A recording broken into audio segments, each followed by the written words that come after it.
El Centro Virtual Isaacs de la Universidad del Valle presenta La Palabra en Radio, un espacio para la literatura, el arte, la cultura, la poesía, novedades editoriales, charlas con escritores. La Palabra en Radio, domingos 10 de la mañana por Univalle Estéreo. Dirige y presenta Darío Henao Restrepo. La Palabra en Radio.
Muy buenas, amables oyentes, como siempre, todas las mañanas de domingo aquí en nuestro programa La Palabra en Radio y La Palabra Transmedia de la Escuela de Estudios Literarios de la Facultad de Humanidades. Como les anuncié el programa pasado, estamos en la segunda parte de la entrevista con el escritor Alejandro José López y su libro Detrás de la Luna, que ya fue presentado en la Feria del Libro de Bogotá y Viernes de Letras. He tenido la fortuna y la oportunidad, porque somos colegas de la Escuela de Estudios Literarios, de ver nacer estos cuentos, cómo van y vienen, en un trabajo arduo que Alejandro ha tenido en estos últimos 4 años. Creo que le entrega a Cali una visión extraordinaria de algunos acontecimientos de su historia en clave fantástica. Y eso es lo que queremos hablar ya más en detalle en esta segunda parte del programa, Alejo. Empecemos por la explosión del 7 de agosto, es decir, ya hablamos un poco del tema y la situación, pero ¿qué te llevó a ello y cómo pensaste darle la solución fantástica que es extraordinaria? Quiero que tú hables un poco de esto. Gracias, Darío. Volver sobre los temas históricos de Colombia y de esta ciudad que tiene un faltante, yo creo que más literatura, que regrese lo que ha sido nuestra memoria. Pero yo vengo sintiendo que el modelo realista con el cual se ha venido trabajando tradicionalmente, y tenemos escritores y escritoras extraordinarios, pero yo siento que es un paradigma de representación literaria que necesita ensancharse. ¿De dónde puede ser mejor abrevar que de la misma tradición? Hay una tradición de la literatura fantástica que supuestamente es antónima a lo realista, pero yo en esas antinomias no creo tanto, porque justamente el trabajo creativo pues vamos conectando. Entonces yo tenía la idea de que un hecho tan contundente que parte de la historia de esta ciudad, en aquel momento no era la ciudad tan poblada como la que tenemos hoy, 3.900 muertos aproximadamente, pues es que es una absoluta barbaridad. Heridos, esto quedó destrozada la tercera brigada, destrozada la estación del ferrocarril, el Agustín Codazzi que quedaba allí en el antiguo San Nicolás. La ciudad tuvo que tomar un nuevo impulso para reconstruirse física y espiritualmente y moralmente. Entonces me parece que era necesario regresar sobre este hecho. Otros autores lo han realizado en el pasado, ¿no? Parra Sandoval, por ejemplo, lo ha hecho. El mismo amigo nuestro, Arturo Alaper, ¿te acuerdas? Con quien tantas veces pudimos conversar, también lo ha hecho. Pero hace falta un registro literario mayor. El Santo Varón, acuérdate. Claro. Que era el párroco del batallón Pichinche. Hombre, le tocó enfrentar todo eso. Claro que sí. Padre Alfonso Hurtado Galvis. Claro, el padre Hurtado Galvis, quien toda su vida fue una memoria viva de esos hechos. Entonces me parece que la literatura y el arte necesita, como decía en algún momento, orear los conflictos para que no se fermenten y se pudran. Eso me parece muy importante. Entonces regresé sobre eso. Ahora, yo quería mirar la perspectiva del trauma, el del dolor que hay allí, y me pasaron muchas cosas, muchas anécdotas curiosas, porque yo dije, bueno, si hay un hijo de alguien que murió murió allí. ¿En qué año se graduó? Hacia el 72. ¿Y dónde? En Santa Librada. Pues te cuento que yo no conocía Santa Librada por dentro y me fui a hacer la investigación, a conocer. Tuve la fortuna de que un día llegué y estaba allí el profesor Ateortúa, que fue 17 años, es historiador. El rector, sí. Rector, y entonces tienen la historia del Colegio Santa Librada, que es uno de los colegios del proyecto de Santander, y me contó, me dieron acceso a los archivos. Bueno, ¿qué día fue la graduación del 72? Pues el sábado tal, y yo vi las actas. Me contaron todo lo que ustedes se quieran imaginar sobre Santa Librada. Aprendí muchísimo. Eso es una cosa maravillosa de escribir, ¿no? Porque es una disculpa para aprender. Y en el Santa Librada me recibieron con un inmenso cariño. Mónica, que es la rectora hoy en día. Bueno, fui muy bien tratado en el Santa Librada. No conocía esa ciudad de la preciosa. Y entonces fui aprendiendo cosas. Ahora, si alguien se iba a graduar, ¿dónde fueron los ensayos? ¿Dónde se graduaron? Pues que en el Coliseo, camine, vamos. Y yo fui. Si hubiera un profesor que hubiera dirigido esos ensayos, ¿quién era? El profesor Edmilson Jaramillo, seguramente, porque él era el que hacía eso. Bueno, sin embargo, cuando fui construyendo el personaje, yo no podía poner el profesor Jaramillo porque no lo conocía. Y un día me invitan a un taller literario a que haga una charla sobre creación literaria. Me resulta que el anfitrión era un muchacho, Andrés Jaramillo, muy querido. Yo les había mandado los textos para que leyeran y los comentáramos. Y me dice Andrés: Alejo, ese profesor Jaramillo que usted le pone allí, ¿no será de casualidad Herminsul Jaramillo? Y yo dije, pues claro que es Herminsul Jaramillo, pero yo no puedo poner Herminsul porque yo no lo conozco, yo estoy ficcionando y es un personaje de la vida real. Y me daba mucha pena llamarlo y decirle: mire, yo soy Alejandro López, lo puedo poner en un cuento. Eso no se puede hacer. Y me dice: ¿y usted por qué se preocupa? Herminsul Jaramillo es mi papá, déjeme, yo le pregunto si lo autoriza. Y lo llamó y me dijo que quería leer el cuento, lo leyó, le encantó y luego me llama 8 días después. Andrés me dice: Alejo, mi papá está encantado de que lo pongas allí, que pongas el nombre de él. Y termina construyéndose un homenaje al maestro Herminsul Jaramillo, un hombre amadísimo por muchas generaciones, un profesor de referencia. Pero mira, es una anécdota absolutamente insólita, ¿no? Cómo la vida cotidiana y el trabajo creativo te va llevando a estas cosas. Eso me emociona mucho porque para esa época un tío mío, que era abogado y filósofo, fue profesor muchos años de Santa Librada, Raúl Restrepo Ospina. Claro, me agarró. Trabajó ahí. Claro. Y en esa época yo pude, de joven, porque vivíamos ahí cerca, ir mucho a Santa Librada. Después, en el movimiento estudiantil, pues fuimos mucho. Aquí hay un amigo común nuestro que se llama Pacífico Abella, claro, que trabajó, fue el mejor bachiller de la época en Santa Librada.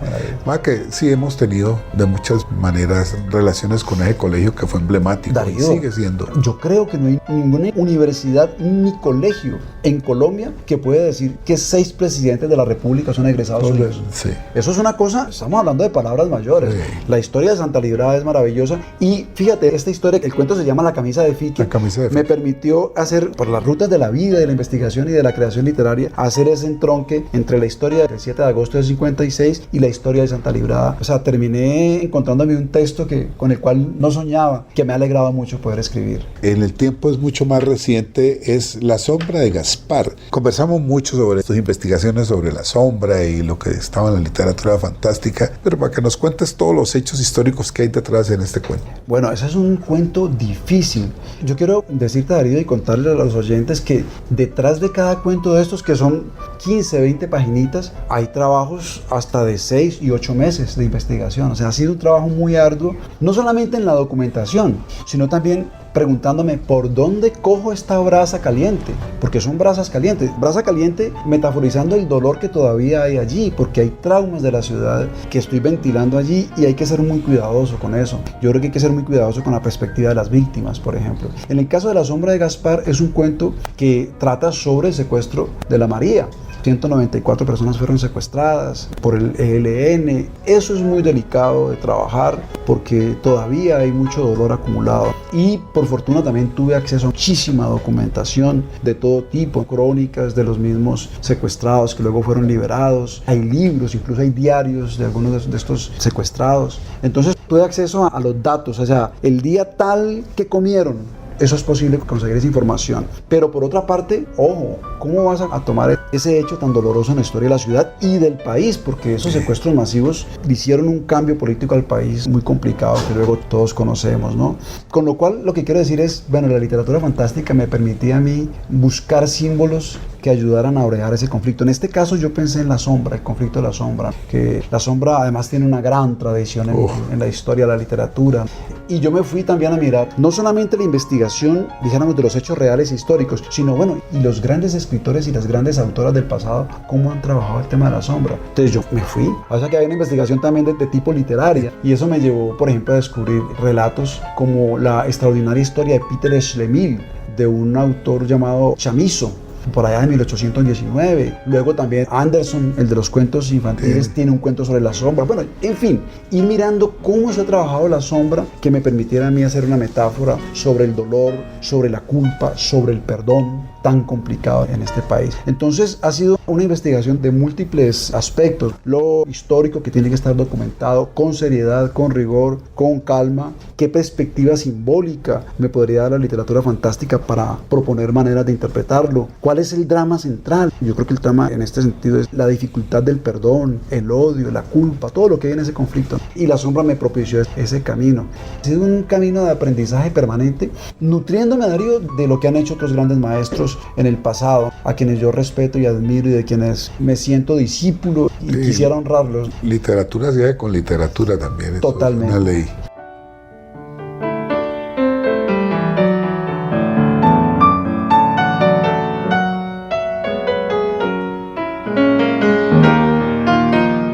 Una de las obras más bellas de Carlos Fuentes, Aura, ¿te acuerdas? Aura, sí. Esa es una hermosura. Sí. Y Aura, para mí ha sido uno de los tantos modelos, pero un modelo que yo adoro, cómo él vuelve a la historia de Carlota de Bélgica y del emperador Maximiliano, y él hace una historia de brujas a partir de un hecho histórico real. Y esa es una obra de las obras hermosas de la literatura latinoamericana. Entonces, claro, es muy fácil caminar ambiciosamente cuando tienes compañeros tan luminosos como Carlos Fuentes, como Cortázar, como Borges, de quienes yo me siento un discípulo agradecido. Oyéndote hablar, tengo que volver en estos días a un tomito que siempre me ha acompañado, que es la antología de la literatura fantástica de Jorge Luis Borges y don Adolfo Bioy Casares. Preciosa. Hay unos cuentos maravillosos. Eso es bellísimo. Eso es para que nuestros oyentes pues estén atentos a que aquí también se les da bibliografía en este programa. Sí, Darío, fíjate que lo fantástico es muy curioso, porque la gente, por ejemplo, piensa que una obra como Harry Potter, que son obras muy bellas también, o por ejemplo las Crónicas de Narnia, son literatura fantástica, y no son literatura fantástica, son más bien literatura de fantasía, pero es otra cosa. La literatura fantástica, como nos enseñaba Borges y bueno, estos grandes maestros, Bioy Casares, Silvina Ocampo, es un tipo de literatura donde aparece lo sobrenatural, un elemento que te deja, bueno, ¿qué pasó? ¿Cómo así que aquí entró volando un león? ¿Y ahora qué hacemos con ese león con alas que se nos metió? Y mientras uno está mentalmente tratando de aclarar ese exabrupto que te llega allí, aparece un desconcierto, una incertidumbre. Esto me asaltó, esa incertidumbre está en la base de la literatura fantástica. Ahora, claro, más allá de esa incertidumbre, entonces vienen luego las preguntas. ¿Y qué significa ese león con alas? ¿De dónde viene? ¿O alguien se lo está imaginando? En fin, todo ese interregno de dudas, de emociones, de sorpresas, es la base de la literatura fantástica. ¿Te acordás en el famoso Bestiario, otro libro precioso de Cortázar? Sí. Ese último cuento donde hay una chica que mandan a pasar vacaciones con su familia y resulta que en esa casa hay un tigre que pasea por toda la casa. Entonces los miembros de la familia dicen, no, ahora no se puede bajar el primer piso porque el tigre está allá. Ah, bueno, entonces comamos en el segundo piso. Y al otro día, no, vea, no pueden salir a jugar al jardín, sino que tienen que ir a la sala porque es que en el jardín está el tigre hoy. Y ese tigre campea por esa ciudad y uno dice, ¿ese tigre qué significa? ¿Y ese tigre por qué ahí? Esas son las maravillas que nos permiten, dijéramos, las sorpresas gratas y estimulantes que da la literatura fantástica. No, extraordinario lo que tú dices. Pasemos a otro cuento. Empiezo con algo muy personal. Yo, desde que comencé a meterme con la actividad cultural, que iba al TEC, y después me volví amigo de Enrique Buenaventura porque fue mi profesor aquí de dramática y cogíamos el mismo bus. Entonces él también iba a los turcos, pero yo antes empecé a ir a los turcos por la vía de los teatreros, después por la gente de izquierda. Lo cierto es que en los años 60, a finales de los 60, pero todo 70 y 80, los turcos fue el epicentro de la vida cultural, política de Cali. Ahí llegaban los periodistas, llegaban los artistas plásticos, los teatreros, la gente que terminaba el cineclub de San Fernando, llegaba ahí llegaba Ospina, Mayolo, Andrés Caicedo, ellos tenían una mesa. Llegaban los publicistas, ahí se hacía Nico, se hacía Gerardo Rivera, ahí llegaba Collazo, bueno, todo, William Ospina, y uno se encontraba con una playa de representantes de nuestra cultura. Y sí, yo lo conocí el Loco Guerra, que Diego Pombo le ha hecho mucho homenaje, tiene una bella pintura sobre él, y tú te metiste con ese tema. Incluso cuando uno conoce de cerca ciertos personajes, el periodista, Clarita, uno ve que hay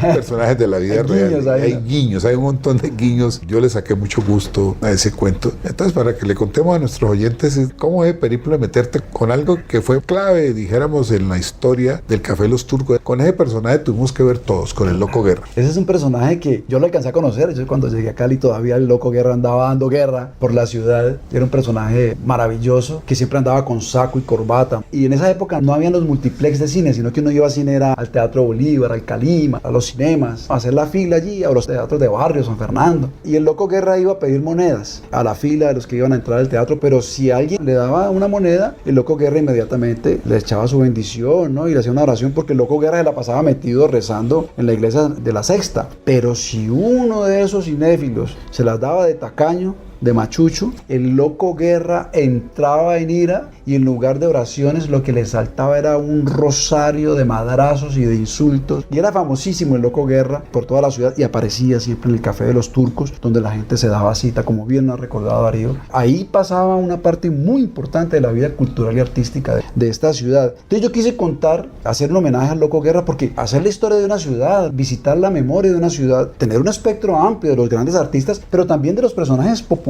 de la entraña más popular y barrial. Y ese Loco Guerra me parecía que es un personaje que, aunque algunos ya han hecho homenajes preciosos como Diego Pombo, todavía también da mucho juego. No, está en el imaginario nuestro. Hablamos del Loco Guerra, no recordamos. Claro, entonces yo ficciono en ese cuento un diario de guerra, que él va llevando allí el registro de lo que va pasando, y se instala ese cuento en un momento muy duro de la ciudad, que es el inicio de los años 90, cuando se da la guerra de los carteles. ¿Te recuerdan? Eso fue un episodio muy triste para la ciudad, de la guerra del cartel de Cali y del cartel de Medellín, que se hicieron a bombazos, y todo eso dejaba muertos por todas partes. Y el Loco Guerra está viviendo eso. El Loco Guerra amaba esta ciudad, eso sí me consta, y nos consta a todos los que lo conocimos. Y él vive con mucho dolor ver ese montón de muertos, ese montón de tragedias de la guerra de los carteles de la droga, pero él lo lee a su manera, a su propio código. Entonces él dice que lo que ha ocurrido, porque además era marihuanero, ¿no? Marihuanerísimo, y en medio de su despelote mental y de su euforia imaginativa, él no ve bombas, sino que él ve una invasión de paquidermos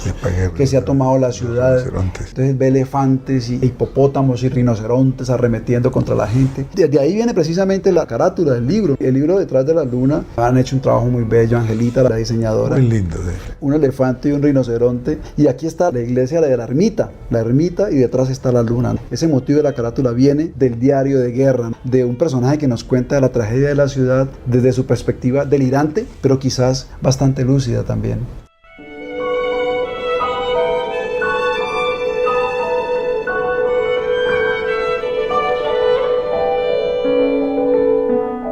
Bueno, y otro cuento que hablaste de ello en el programa anterior, pero quiero preguntarte un aspecto. A mí me impresionó.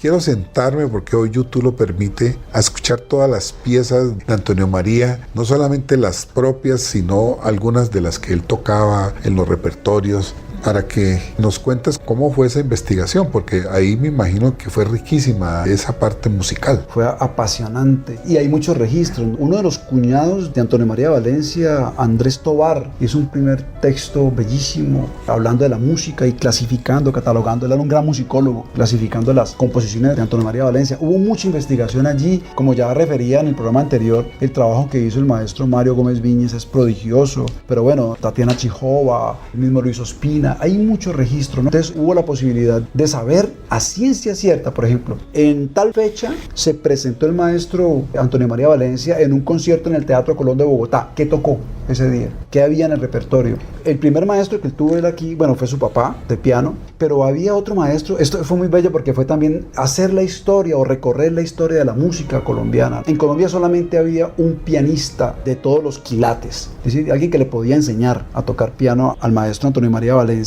que además era un prodigio. Al maestro Valencia, chiquito, de 12 añitos, de 14 añitos, le ponían una partitura que nunca hubiera visto, o sea, una partitura de Beethoven, y ese muchachito tocaba eso, tenía una lectura a primera vista. El episodio de Panamá. Enferma la pianista y le ponen eso y lo hace perfecto. Nadie dio cuenta. Nadie lo había visto por primera vez. Por favor, una partitura de Beethoven. Ese episodio es real. Es real, sí. Entonces, claro, ¿dónde formas? ¿Dónde le consigues? ¿Quién le enseña a ese muchachito rarísimo un genio a tocar piano. En Colombia solamente había uno, el maestro Honorio Alarcón, que se había formado en el Conservatorio de Leeds en Alemania y era efectivamente uno de los grandes pianistas del mundo. Imagínense, por acá, en cartagenero, aunque vivía en Bogotá. Entonces se lo llevaron pequeñito al maestro a que le dieran la oportunidad, porque era un hombre muy rico, millonario, el maestro Alarcón, y tenía muy poquitos estudiantes de piano, algunos discípulos que los escogía muy bien y le llevan al muchachito Valencia, toque.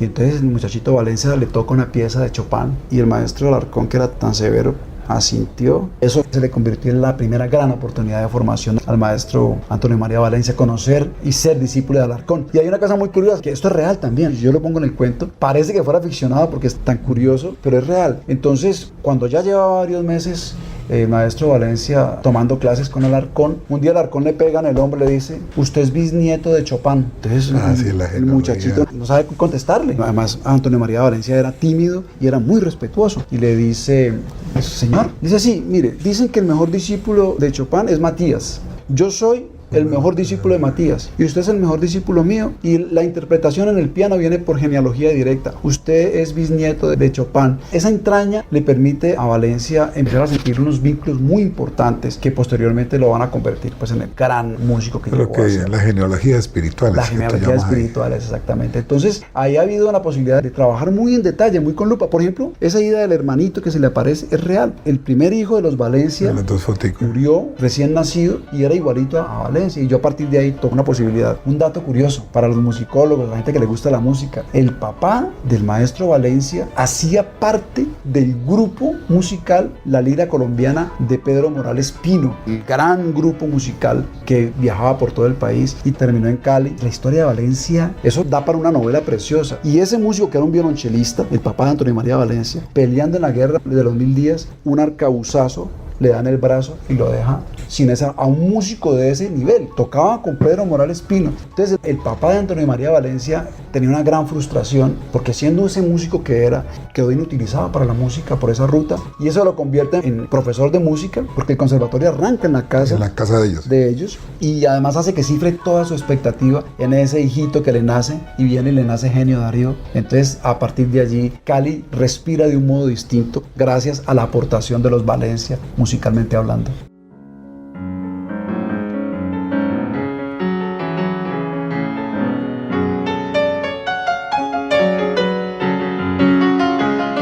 Bueno, es una historia bellísima que ahí ya quedan nuestros oyentes picados para que salgan a leer este extraordinario libro del profesor Alejandro José López, Detrás de la Luna. Bueno, hay una historia que quiero que hablemos, que es Una rosa para mamá. Yo, como todo lector, no hice como ya tenía la mecánica de los otros, decía: bueno, ahora con qué nos va a salir en La Solución Fantástica. Entonces me sales con Bonifacio. Y ahí hay una referencia concreta a la época, porque eso sucede en los días en que toman preso a Gilberto Rodríguez. Que nos hables un poquitico de ese cuento y la perspectiva, como empezaste a construirle, las razones y todo el proceso creativo. Sí, Darío, gracias por la lectura tan atenta del libro. En primer lugar, Darío, gracias por esta invitación y gracias por la compañía. Te lo quiero repetir en este programa de nuevo, porque tú has sido uno de esos lectores lúcidos y generosos que me ha acompañado durante los 4 años de escritura de este libro. Ese cuento pasa así, ¿no? O sea, yo quería contar algo sobre el momento en el cual, ¿se acuerdan todos? Vivimos el famoso bloque de búsqueda. Bueno, esta ciudad vivió una época de mucha crispación en los 90 y yo quería registrar eso también, pero quería registrar también lo que significaba el narcotráfico en la historia de la ciudad y del país. Por una parte, el narcotráfico es verdad que dio una gran movilidad social en una sociedad como la nuestra, que ha sido cerrada, tan tradicional, tan excluyente. Por la ruta del crimen hubo un camino de ascenso social que mucha gente tomó, pero por otra parte, el problema de ese camino es que también deja una secuela de crimen, de dolor y también de transformación de valores, axiológica. Aquí la plata se volvió la nueva religión, y yo quería contar todo eso y también contar la estela de dolor que el narcotráfico dejó, ¿no? Porque, Darío, a veces esas series de televisión, esos programas terminan haciendo la gran apología del criminal, el capo, el gran capo, que luego todo el mundo bendice y celebra, pero es que detrás de ese gran capo hay una estela de muertos y de víctimas fatales muy dolorosa. Entonces, para mí es muy importante visibilizar esa mirada de las víctimas. Uno de los documentos que me sirvió en todos estos cuentos fue precisamente el trabajo del padre de Rux y de la Comisión de la Verdad. Ahí hay un registro de memoria histórica muy importante y para mí fue un insumo clave, y yo creo que todos los colombianos deberíamos leer el trabajo de Pacho de Rux, que es extraordinario, y de toda la Comisión de la Verdad. Entonces, fíjate, detrás de una anécdota, porque claro, tú no puedes escribir un cuento haciendo conceptos, eso ya te aburre. Tienes que acariciar con la dulzura de la anécdota la mirada del lector, porque si tú no seduces al lector, pues el lector deserta, y hasta ahí llegó el trabajo literario. Es muy importante, para mí ha sido muy importante ese doble rasero. Cómo hacer un texto suficientemente atractivo, que resulte grato, que propicie la fruición del lector, pero por otra parte, cómo ir contando cosas que efectivamente ocurrieron, que están bien documentadas, y cómo proponer, dijéramos, metáforas de interpretación de nuestra propia realidad desde la literatura. Una maravilla.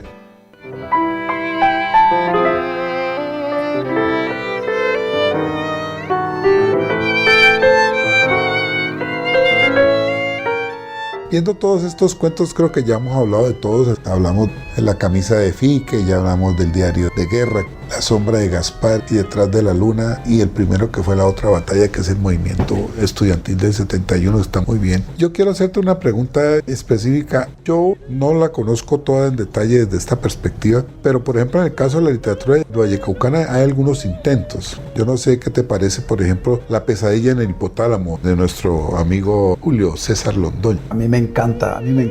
Van como en esa línea. Sí, claro. Yo tengo que decir que para mí hay cuentistas entre nosotros de un nivel superlativo, y por supuesto que he leído, he estudiado y he disfrutado las obras de Julio César Londoño, por ejemplo. Yo creo que Julio César puede ser tranquilamente, si no el mejor, uno de los mejores prosistas de este país, siempre con ese sentido del humor ingenioso. Es un diablillo de la prosa, Julio César Londoño, por ese humor que a veces es corrosivo, pero que en todo caso siempre es inteligente, ingenioso. Claro, Pesadilla en el hipotálamo es un cuento inolvidable. Los gramáticos, por ejemplo, es un cuento inolvidable. Sí, no digo, escritores que de alguna manera ya están como intentando hacer eso, porque yo comparto la apreciación tuya, es decir, el modelo realista, solito, crudo, no da para dar cuenta de todo esto. Yo creo que lo que tú introduces va a ser muy saludable y beneficioso. Además, porque ya veo aquí a ojo de buen cubero que por lo menos de 2 cuentos tienes para ver 2 o 3 novelas. Sí, claro, ya hay cositas. Ya dijiste que Antonio María da para una novela. Uy, claro. Por ejemplo, una novela, claro, pero maravillosa. Además, por algo que tú has dicho, es como fue una vida tan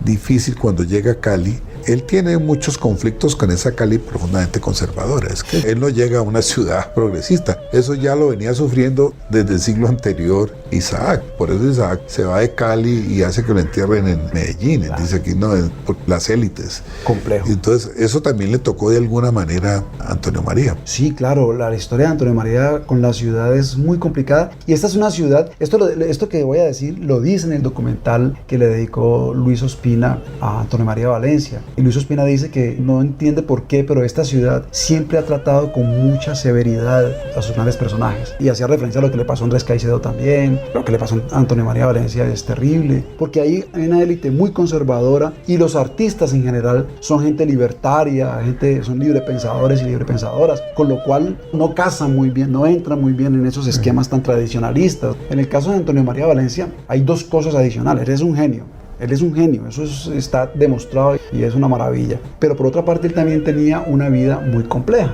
El maestro era homosexual, por ejemplo, hizo para una sociedad... Y morfinómano, según. Y era morfinómano. Él cogió el vicio de la morfina en París, porque esa era la droga del gran círculo de la élite cultural, sí, eso. Mira, en el diario de Anaís Nin están consignadas veladas con Antonio María Valencia, a quien ella trata con mucho cariño en su diario, fíjate. Qué maravilla. Y Joachim Nin, que también era compañero de estudio en la Escola Cantorum en París, fue su condiscípulo. Eso no está demostrado, pero Joachim Nin también era homosexual, y es posible que haya habido entre ellos una relación. O sea, Antonio María Valencia no tocaba en un sitio pequeño. Él estaba codeándose con la gran élite musical y artística de Europa, en la Belle Époque. Además le tocó la Belle Époque. Sí. Entonces, con mayor razón, resulta meritoria esa decisión de regresar a Cali y cambiar la historia musical de la ciudad, porque un maestro como Figueroa, por ejemplo, ese pianista extraordinario, habría sido impensable sin esa semilla que sembró Pregán. Y que le abrió un camino. Fue Antonio. Hoy Cali es una ciudad musical que no tiene nada que envidiarle a las grandes capitales musicales del mundo. Detrás de eso hay una semilla sembrada por un señor llamado Antonio María Valencia, quien después al final la ciudad no le pagó bien. Pero eso es otro capítulo muy complicado, porque ahí toca, fíjate, a Antonio María Valencia después de muerto le hacen una máscara bellísima con su rostro. Ese rostro estuvo 17 años en un sótano. Para que tú te hagas una idea de todos los intríngulis que se dan en el poder. Para, ¿no?, que lo aceptara la sociedad, que era muy difícil.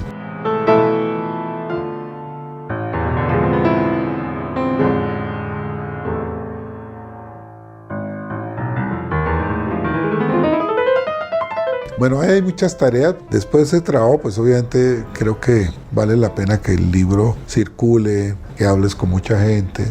Esto te va a alimentar lo que sigue, porque querías ser escritor, empezaste con cuentos y con tus relatos, los guiones, los documentales. La última pregunta es, ¿qué tienes en el tintero, mi hermano? Pues es que a mí esta beta, como que llegué como un niño con pelota nueva a un mangón, con unas ganas de jugar inmensas, con unas ganas de trabajar inmensas, y como decía, yo ratifico mi absoluto amor por esta ciudad y quiero quedarme un buen tiempo allí. En este momentico estoy trabajando, no sé qué va a salir, pero hubo un caso muy importante, muy sonado en la historia de Cali. Algunos lo han tocado de soslayo, pero fue el famoso caso Sabaski. Collazo es una novelita, sí. Sí. Hay un historiador nuestro en Bogotá, Pablo, egresado de filosofía. Sí. Extraordinario, extraordinario. Conozco los trabajos de él. Yo los reuní a ellos dos para hablar del tema. Es maravilloso. Yo quisiera regresar sobre el caso Sabaski. El director del periódico El Relator, periódico más importante liberal de la ciudad, asesina a un médico por un tema de celos. Entonces, con su esposa Clara, bueno, hubo un intríngulis, un chismorreo que terminó afectando al señor Sabaski, que era además senador, estaba en el Congreso de la República, termina asesinándolo de un balazo. Años después, Clara de Sabaski se vuelve una de las más importantes, digamos, luchadoras por el voto, por el sufragio. Y sin embargo, luego la historia de las sufragistas no la considera suficientemente. Aquí hay un trabajo de una profesora de historia. Ella fue a vivir a México, sí. Sí. Y finalmente ella no se separa de Sabaski. No, y termina también luego finalmente en Italia. Y regresa al final de su vida a morir en Cali. A mí me parece que hay detrás del caso Sabaski, más allá del drama del honor, que es el centro de todo esto, hay una historia por contar. Yo me estoy documentando y vamos a ver por dónde sale la cosa. Recordar que Clara de Sabaski es una de las grandes sufragistas. Vamos a ver qué sale de allí. Bueno, yo conocí a la Pelusa un poco la historia de Barberena, que es un personaje clásico en la formación de los barrios caleños. No se ha hecho mucha cosa sobre Barberena. Esto te lo digo es porque tú has dado en el clavo en algo que yo creo que necesita Cali. Es gente que con rigor, desde la literatura, empiece a crear ficciones, a escribir novelas, teatro, películas. La generación del cine lo hizo con Rostros y Rastros. Luis Ospina deja, Mayó lo deja. El propio Caicedo, pues, claro, también. Entonces, hay una tradición que necesita avanzar y creo que, te lo digo con toda seguridad y convicción, este libro abre las puertas hacia eso. Y ojalá, pues, larga vida para el escritor Alejandro José López. Te agradezco que estés aquí. Muchas gracias. Larga vida, pues, no solamente personal, sino literaria. Muchas gracias, Darío. Tu generosidad siempre ha sido algo de lo cual he disfrutado y que no me canso de agradecerte, Darío. Bueno, entonces te agradezco. A todos nuestros oyentes les deseo un feliz resto de domingo. Aquí les habla Darío Henao, nuestra productora Chile Sain Mosquera. Los espera aquí el próximo domingo en La Palabra en Radio 105.3 de la FM Univalle Estéreo.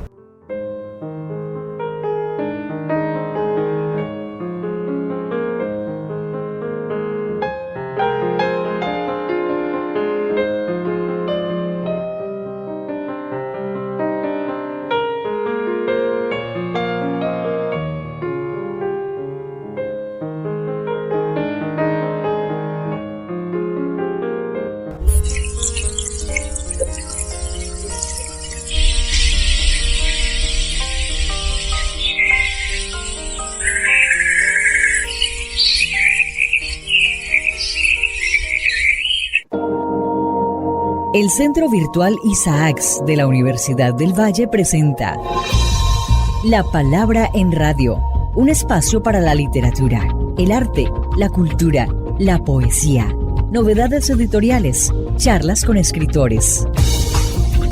La Palabra en Radio, domingos 10 de la mañana por Univalle Estéreo. Dirige y presenta Darío Henao Restrepo. La Palabra en Radio.